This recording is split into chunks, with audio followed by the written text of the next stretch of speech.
Good morning, Sir Lay Arcayos. We are here to discuss about step to take in case of ship damage and actions to regain stability. Kung mga hakbang na dapat gawin sakaling masira ang barko at mga aksyon upang makabawi ng katatagan. Sa pangyayaring masisira ang barko, ang mga agarang hakbang upang makabawi ng katatagan ay kinabilangan ng pagpapatunog ng alarma, pagpahiwalay ng nasirang kompartimento sa pamamagitan ng pagsasara sa mga watertight doors, pagtatasa ng lawak ng pinsala, pag-activate ng damage control team, pagkontrol sa baha gamit ang mga bomba, pag-aayos ng balas upang mabayaran ang pagpasok ng tubig, at kung kinakailangan, pakipag-ugnayan sa mga serbisyong pang-emergency habang inuuna ang kaligtasan ng mga tauhan at pasahero. Palaging sinusunod ang tinatag na damage control plan ng barko. Agarang aksyon, magpatunog ng alarma. Patunog ng alarma ng mga emergency station upang maalerto ang mga tauhan at pasahero. Ihiwalay ang pinsala. Isara ang lahat ng watertight doors at bulkhead sa paligid na nasirang lugar upang maiwasan ng karagdagang pagbaha. Ilulat sa kapitan. Ipaalam sa kapitan ng barko ang lokasyon at kalubhaan ng pinsala.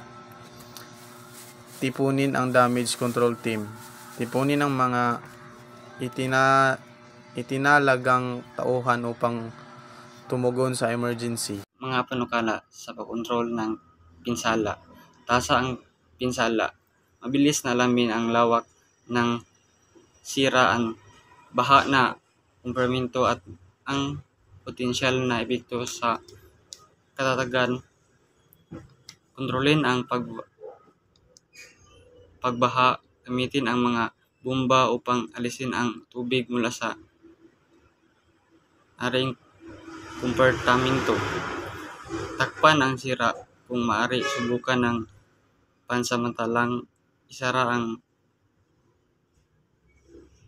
nasirang lugar gamit ang mga materyales na available.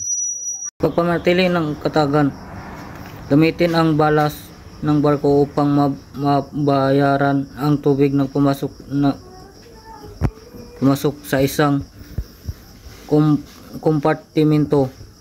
Pagsubay ng katatagan, patuloy na suruin ang trim or pour up na inclination ng barko at ang sideways inclination. Mabilis na tukuyin at ayusin ang anumang problema sa katatagan upang maiwasan ang karagdagang paggalaw at paglipat ng kargamento.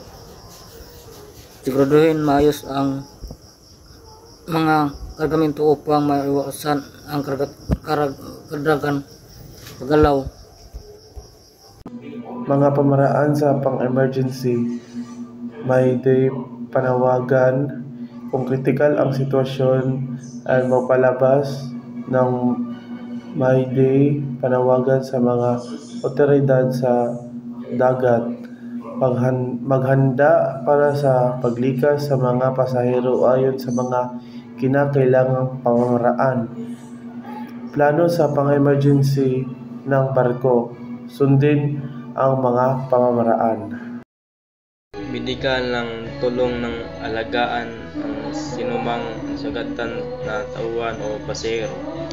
Plano sa paggunton ng pinsala. Ang bawat barko ay dapat magkaroon ng detalyong plano sa paggunton ng pinsala para sa ibang sitwasyon ng pinsala, kabilang ang lokasyon ng mga kagamitan at responsibilidad ng mga tauhan.